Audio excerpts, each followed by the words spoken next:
Hi everyone, welcome to Pressing Issues. And today we've actually got a pressing issue to talk about. Uh, as many journalists have confirmed, Conte is going to be the new manager for Spurs. Nuno was fired earlier today, although Tottenham haven't confirmed it on their official website or official Twitter handles. If Romano says and if Di Marzio says it's done, it's mostly done. So, given the light of Conte's appointment, we have our resident Spurs fan, Shashank, and I just wanted to get a quick views on what he thinks about the appointment. So I have like a few questions lined up. Say hi, Shashank. So before that, I think Yeah. I just wanted to mention that turns out that United versus Spurs game was actually the El Sacico, which is very, very unexpected for a Spurs fan, I think. I don't think anyone saw this coming before the match, at least. People were pretty confident in Nuno having his job or retaining his job.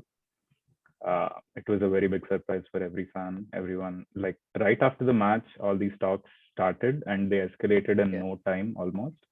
I think within 2-3 hours, I heard, I don't know, all these are speculations, but Daniel Levy was extremely disappointed with the performance. And I'm also hearing that Nuno lost the dressing room. Like people didn't respect him enough. They weren't playing for him. That is kind of backed by the fact that none of the players, literally not even one, put up anything on their socials thanking the manager, which is kind of odd. Yeah,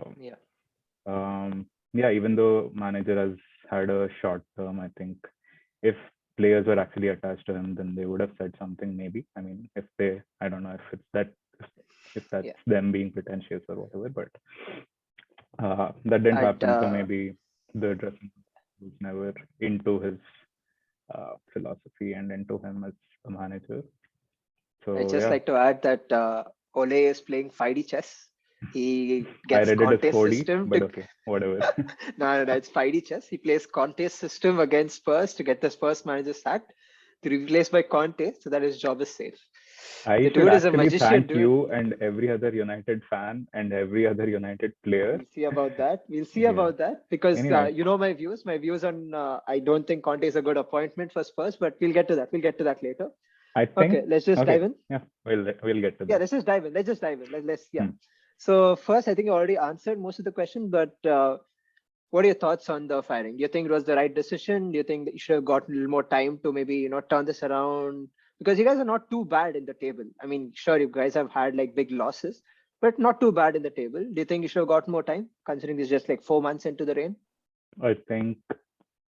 I personally think it's a good decision because I was watching an analysis video. I don't remember where, but they were essentially comparing Nuno's first 10 games with Poch's first 10 games. And they were showing some important stats as to how the players were trying to give their best for the manager, but they weren't producing the results because it's still the manager's first 10 games. And I don't know, I don't exactly want to talk about the stats as such, but they essentially tell you that they clearly show you that the players are trying. Stats which the same stats here, although Nuno got a point more than Poch did in his first 10 games, Poch got 14, Nuno got 15. Stats such as, I don't know, average running, expected goals conceded, everything. Spurs this season are in the bottom 4 to 5, almost everything. Although just because they won 5 games with a goal difference of 1, they have those 15 points. But when you look at the same stats with Poch, you can see that players bought into Poch's philosophy in the first 10 games, and players are actually trying to implement what the manager was expecting them to do. That clearly wasn't the case. And if you watch Højbjerg's post-match reaction, actually, he very, very blatantly scolds the entire team.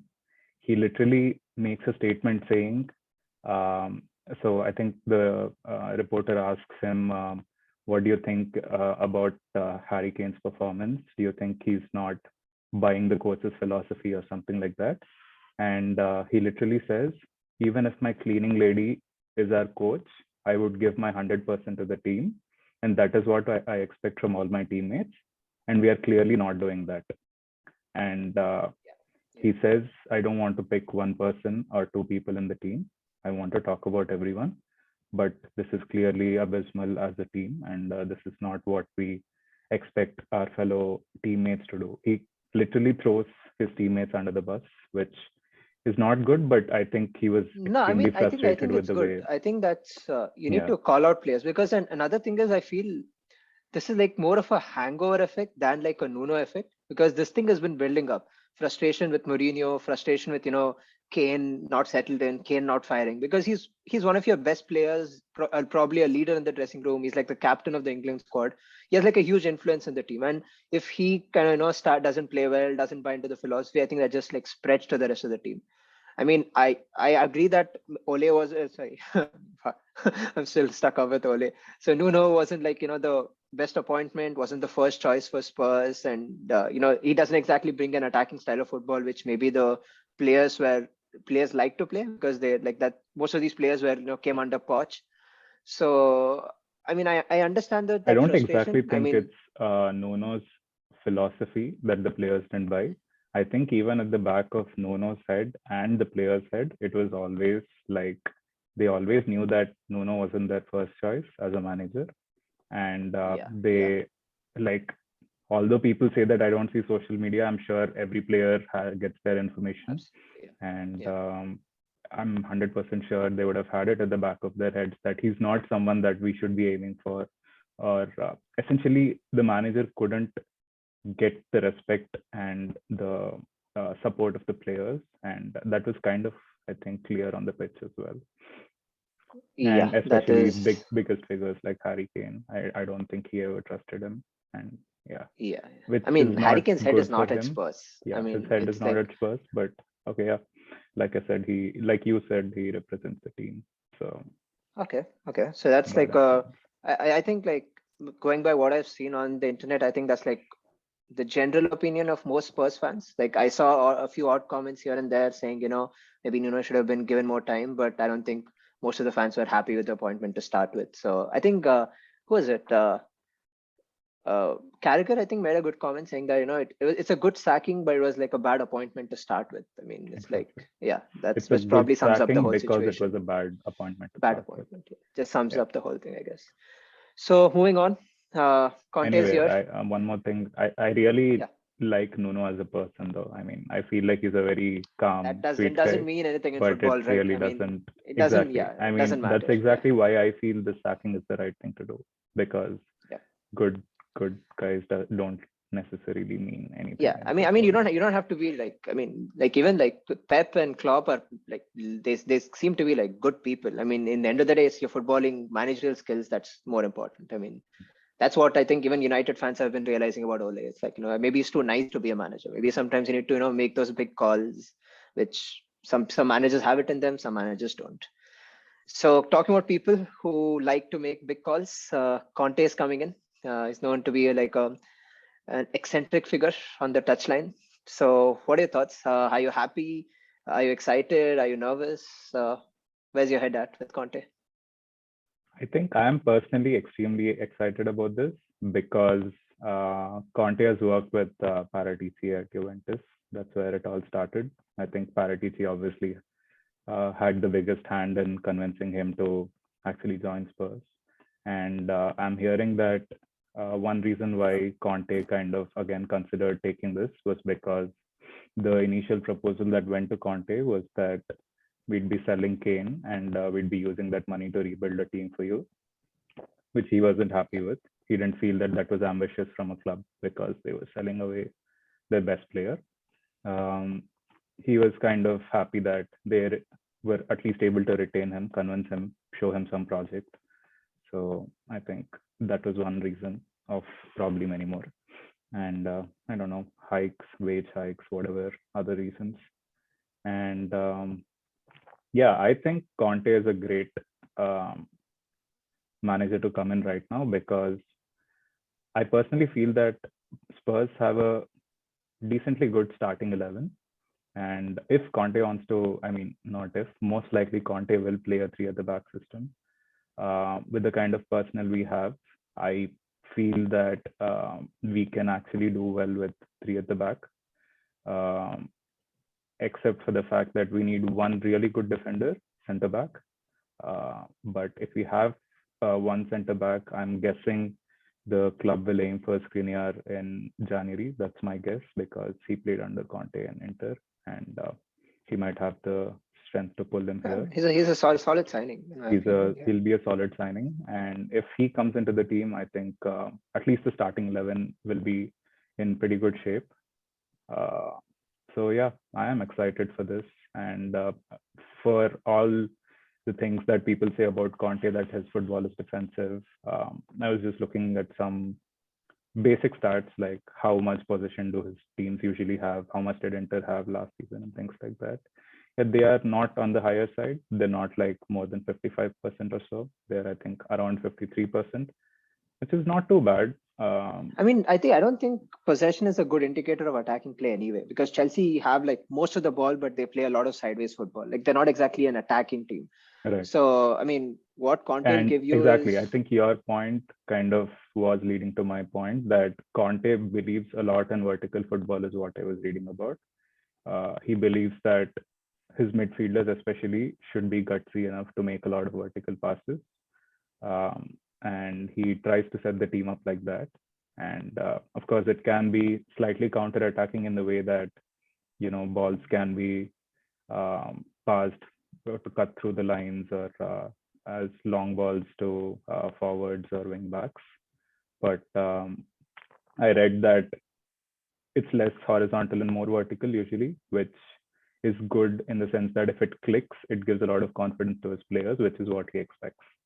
And I don't know. Fair. All in all, a lot of things to look forward to, I guess. A lot of exciting things to look forward to, yeah. So moving further, every time there's like a new appointment, new manager comes in, there's going to be a change in system. He's going to have like, you know, new favorites, new players he likes. Like based on like how much ever like we know about Conte, about like the system he's going to play, you know, which players do you think are going to like the benefit the most? And do you think there are a few players who are maybe going to lose out on starting spots, which they already have because of, you know, change in system, change in manager? I personally think that Oliver Skip might get a hitting because of this. Especially because he'll go three at the back, he'll add a central defender, probably sacrifice a defensive mid, and Højbjerg being the leader figure, I'm guessing he'll retain a spot. Skip will have to be, he'll probably play in the cup tournaments or whatever, but at least in Prem, I'm guessing that he'll not be playing starting. Other than that, I think everyone will kind of return their place. Instead of Skip, I'm guessing either Davison Sanchez or someone else will come in to play a center back. Maybe Tanganga. Maybe Tanganga playing on the right side of the back three. Yeah. Yes, that is a possibility too. So yeah, I've seen that he mostly likes playing a formation which kind of looks like a 3-1-4-2. So I think he relies a lot on the coordination between his front two, and it worked really well for him at Inter with Lautaro and Romelu Lukaku. And Kane and he Son, famously revived Lukaku's career. So exactly. You're hoping that he can do the same with Kane? Yeah, I think so. I mean, yeah, we can talk about that a little more, but Kane and Son, I think, can be kind of replicate that. That's gonna be deadly. That those two have, and my biggest hope is that he has to come up with a system which can accommodate both Lo Celso and Ndombele. If he can do that in the midfield with his wing backs, I think that team will be a very good attacking with a solid defense, because that's what his coaching does. That's the expectation of his coaching. And so the team, I mean, it's probably going to be like a variation of like a 3-5-2 or like a 3-4-1-2. So the two holding is going to be like probably Lo Celso and Højbjerg, and maybe Ndombele plays a little further, or, you know, switch those roles. So yeah, there's like a lot of potential to have like a decently exciting team, I think, because I mean, Doherty could get a new lease of life because he excelled at Wolves at in a five at the back system, playing at this attacking wing back. So maybe that's something to look forward to. Maybe he'll be excited to play under Correct. Conte. Yeah. Yeah, If he shows that's the work rate, I think he'll definitely have a chance. yeah. I think all these people, every single player has been really lazy this particular season, especially because when you look at especially the running stats, Spurs is literally 20th in the table this season. Oh wow. Oh They wow. Yeah. ran, There's no excuse for I that. Yeah. think, There is. Yeah. on average 99 kilometers per match or something like that as a team, which Yeah. is, Work rate is inexcusable. Like it yeah, doesn't matter what exactly. tactics, what level you're playing I at, the feel minimum that requirement. Conte will show them that that's not how he expects, and if Oh, they want to absolutely. be a Yeah. part of the team, they'll have to work their asses off. And yeah, there is some hope there. Nice, nice. So yeah, so the next question I have for you, I'll just give you, a bit of context before I ask this question because I know it's all been like positive, positive, positive now because this is like kind of like a stumbling block which I see might cause issues in the future. So one thing we all know about Conte is that he's extremely demanding as a manager, not only from his players but from the board, from the management, from the club in general. He's publicly had issues with Chelsea. They literally paid him like 20 odd million to fire him. Then he famously had issues with Inter, even though the season after he won the title, he quit the club. And Daniel Levy is not exactly known as a person who's a very moral, not exactly moral. I mean to say that he had his issues with Kane where he was promised a transfer out, but then he in the last moment he changed his mind. So I'm pretty sure Conte will be aware that he's dealing with someone who's not exactly who doesn't deal in a straightforward manner. And with what we know about Conte and his expectation from the club to invest in the team, invest in the club in general, do you think this is gonna end out well? Because I've this is probably like opposite approaches to coaching or to football management. Because from what I've observed with Levy over the last say 3 years, he doesn't exactly push to win titles. Because in the sense that he's happy with Spurs getting top four, being established as this top club with this shiny new stadium. Because you don't fire a manager after he takes you to the Champions League final, or not invest in a club after it goes to the Champions League final if you're serious about winning titles. And Conte is obsessed with winning. He's like a serial winner everywhere he goes. He wants to win the Premier League, he wants to win the FA Cup or the Champions League or whatever. So how do you think this dynamic is going to work out?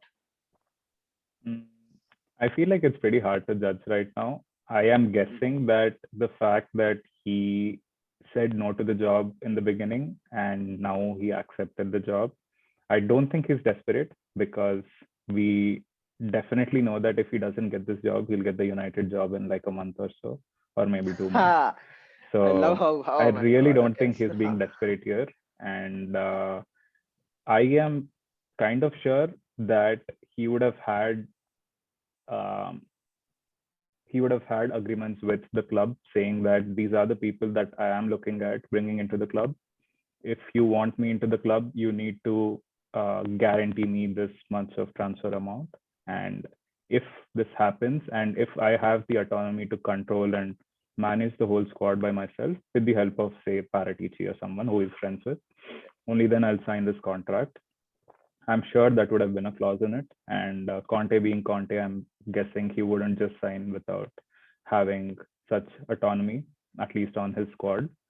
Uh, and that's what I'm hearing as well, that he has a bunch of players that he's thinking about, and he got some approval and some budget allocated, especially for the January transfer window. So yeah, just hoping that all these things do happen.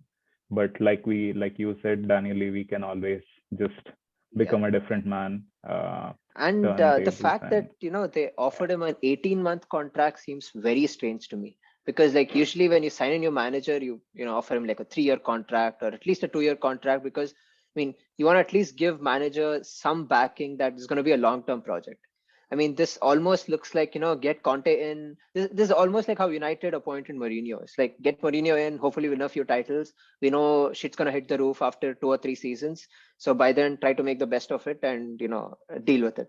I think So that's do you think this is? exactly the approach that the club is Do you taking right think now. maybe is like I think like with all due respect to Spurs, like Spurs aren't exactly a big club when it comes to their economic prowess. I think they don't have the spending capability that a City has, a Chelsea has, or even the United has. So don't you think the club should be looking for more of, a long-term strategy of where, this is like an end of an era for like some of your best players like Dele Alli, Harry Kane, because either they're out of form or one of them wants to leave the club. Maybe do you think this might have been a good time to get a manager who who's known for building clubs and maybe start a rebuild? Do you think this is way too short term? Because there's no way you guys are winning the Premier League. Because I mean, it could happen. I'm not saying it's not going to happen, but you have like three amazing teams in Chelsea, City, and Liverpool who will probably dominate this year and the season after this. So don't you think you guys should have gone for like more long term strategy when it comes to managers? Definitely. I mean, in an ideal world, long-term strategy is um, definitely a better way out. But I don't know. When you look at the fans these days and when you look at audience these days, instant gratification is something that everyone looks for. And I think people just couldn't. The reason why Conte might not be a good signing is, like you said, he is not long term at all. I don't think the club is thinking long term at all with him. But we had to bring in someone, and Nuno didn't seem like the person who could be given the time to build something even in 3 years or so, because the players need to buy into the philosophy of the manager, and that clearly, and you kind of get to know that in, I don't know, 10 games or so is what I felt this time. And if they really had to remove him, they had to bring someone in, and they definitely should go for the best option right now, and they can't because it's mid-season. I think that's why 18-month contract is kind of justified. They believe that they have a team which can not contend for the title, but at least contend to come into the top six and push for the top four if they actually start doing well and buy into the manager's philosophy. And if the team is actually like, I believe that if the team can finish in top four this season, then they can contend for the title next season. And Conte as a coach is probably the only one available right now who can give that moral boost to fans and to the players without having to invest too much and think too much long term. But yeah, like you said, ideally it would have been better to appoint someone long term. But since it was mid season, I think Conte would, I don't know, sounds like a better deal to me.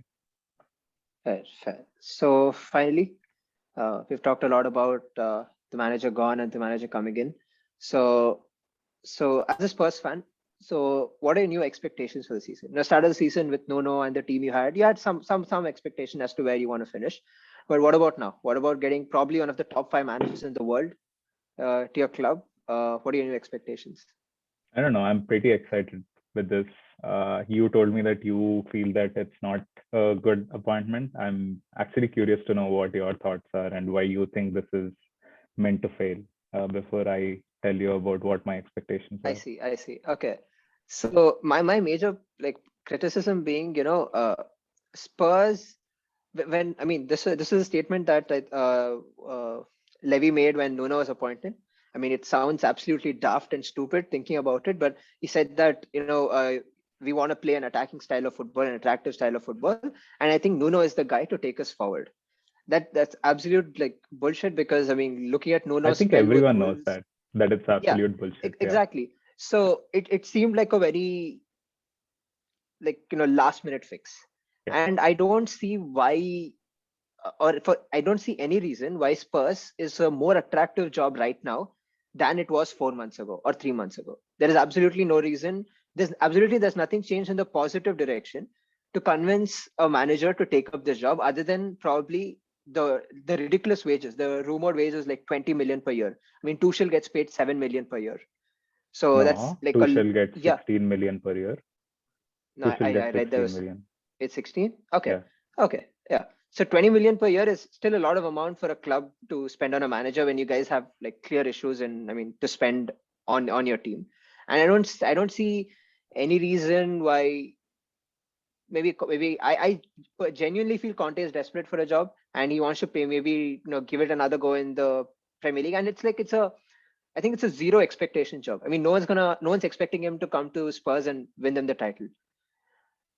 I So personally I believe that Conte expects himself to contend for the title because that's what he has done before when he came to Chelsea. 15-16 season, I mean think they came. that's a very different. No, that's a. I mean, even though they finished pretty poor the previous season, Mhm. that squad was amazing. That squad was like one of the the best Chelsea squads out there when it comes to the talent they had in talent and experience they had in defense. You had Eden Hazard firing. You had you had a solid midfield. So I don't think it's a I don't straightforward. think you can say that. I think I can say that about the Spurs team as well. They just need better coaching. That's what I feel. There is a lot of talent in the squad. I don't think there's lack of talent in the squad. They just need someone who can channel all the talent well. And a perfect coach is really someone that's what defined Poch as a coach, right? Like he had great coaching ability. I don't think Mourinho had that, or he kind of lost it. I don't think he came with that No, at least. that's a arguably Mourinho is a very solid coach. Like the where he lacks is his managerial skills, where he doesn't exactly get along with players, and maybe the new generation of players don't like a style of management. My whole issue is that like uh, partly I think the players want to play an attacking style of football. Like most of them have bred to play an attacking style of football. I don't know how they're gonna take to Conte's approach to football because it is defensive. You can't argue about it. It's extremely defensive. It's not You're gonna extremely defensive. It is it defensive, is sure. It's not extremely defensive. That's like what. the sheer amount of clean sheets that Chelsea got and won games by 1 goal margins that season with Conte is very high. You're not gonna see an open style of football. Like it's not gonna be like how you guys played under Poch. It's gonna be probably, and I can't even say Mourinho because you guys were you guys scored a lot of goals under Mourinho surprisingly. Like probably it was that Kane and Son effect, but yeah, but it's gonna be very similar to what it's been now, but Honestly, for maybe more fans, I solid. don't think we are bound like how United is to play a very attractive style of football because United believes as a club believes that you have the capability to play attractive football and win titles. I don't think Spurs fans expect that. Of course, they are known for playing attractive football, but they're known for winning titles, which is what is lacking. And if you ask any Spurs fan right now, I don't think their expectation is to play attractive football. Their expectation is to win games and hopefully win some trophies. And That's for that kind of an expectation, I don't think you can find someone better than him who can yeah. I actually nurture the mean, talent that is there in the squad. And I yeah. personally don't think that Chelsea had an amazing squad in 2015-16. They had a decent squad. They were coached really well. They were made defensively extremely solid. They had a lot of clean sheets that season. And I think that can be done with one or two world class, not world class, but really good center back line signings. And I think Spurs do have decently good options going forward. I don't think they lack creativity as such, but it just needs to be nurtured, and the right coach probably is the right way out for that. And yeah, Maybe when we look at this a month down the line, we'll have a better idea about I how think things one have month gone. is a little too early, but yeah, I think Oh yeah, there's an midway international through break, this, right? So yeah, it's gonna there's be like an 2 weeks international without break. football. Yeah. I think once we reach around 22, 23 games in the season, we'll Hmm. know if Conte's approach is clicking or not. At least give him 15 games or so. That's my expectation. And he would have kind of imposed his thoughts and his beliefs and stuff. Uh, yeah. So yeah, if you Yeah, ask me this is about this my is either. expectations, like I said, uh, top six hopefully, and Mhm. push for Champions League spot. Which is, I I see, feel like and if Ole stays in the mhm. job, then I see what's coming. I see what's coming. yeah, I don't know. I really don't know. But I feel like that fourth spot is really up for grabs because Oh yeah, you absolutely. Yeah, don't yeah, that see is true. yeah, you don't really see anyone consistently. You don't really expect anyone to definitely take that spot unless United Mhm. changes their manager or suddenly starts playing really well, which can happen, but I don't see it happening personally. So yeah. Yeah, I mean, yeah, that's for sure. Fourth place is up for grabs. I mean, like it's like okay, we have talked about Spurs. Like from a United fan, like a small thing. It's like I've seen a lot of outrage on Twitter saying that, oh, we are not serious as a club because like, we let Conte join Spurs. Like Conte was never a serious option for United. I mean, there are a lot of internal sources that have, come up and said this, because if he was, then he wouldn't take the Spurs job, because he knows that Ole is going to get sacked. Ole is going to get sacked. It's about when, not if. Because I mean, I really want him to do well. I really want him to turn it around. But I mean, the Champions League game tomorrow against Atlanta and the Manchester derby on the weekend could be the final nails in his coffin. So if Conte was even approached by United about the job, I think, he might have, maybe asked for a week or two to, decide about the Spurs job. So in that way, I don't think I'm unhappy that Yeah, Conte from what I is, read, I don't think he was ever approached, but he was yeah. open to Maybe it's like taking it up media if he was speculations. approached. Like, Yeah, it's mostly media makes speculation, up a lot I of guess. bullshit about, a lot of things. So maybe it was one of them. But yeah, I mean, whether we wanted Conte or not, it's like one less good manager in the pool of potential managers if Ole gets sacked. So that's kind of a negative. But overall, I'm kind of excited. I know like my prediction about Conte might feel stupid, but earlier this year I made a prediction about Lukaku, which is turning out to be true.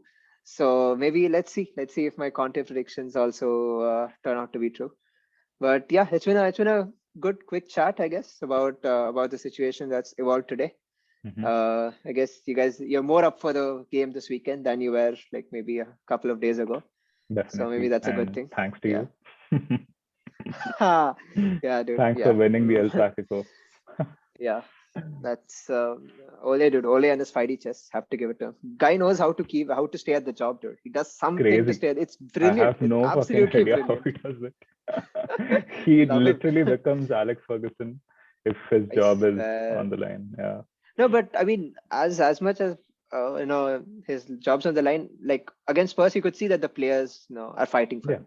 And Definitely. yeah, as long as that continues, as long as He they start didn't getting lose the dressing goals, room at all. That yeah, is for sure. He just lacks the, I don't know, organization, I feel, which I don't know if will come with time or not. I really don't know. He's had enough time, it's is the what it's I the believe. maximum So inflate deflate strategy, my friend. We have inflated the hopes of our opposition, and it's let's time to see. go for the treble now. Let's see. All right then. Let's I keep the think hopes we high. should yeah, we should end the video here. I think this is a good spot to end the video. It's been fun chatting to you. Cool. If you guys enjoyed the video, please like, share, and subscribe. I think I forgot to say this in the last video. Maybe we should start saying this. Yeah. So yeah, we'll see you again probably next weekend. But if something interesting happens during the week, we'll make sure we cover it. So until then, see you. Something interesting like I don't want to something say after it. the I don't want Atlanta to say game. it. Yeah, I don't want to say. We might be coming Yeah. out with a video tomorrow. So Right. yeah. All Never right say then. See you never. guys. Cool. Yeah. See you.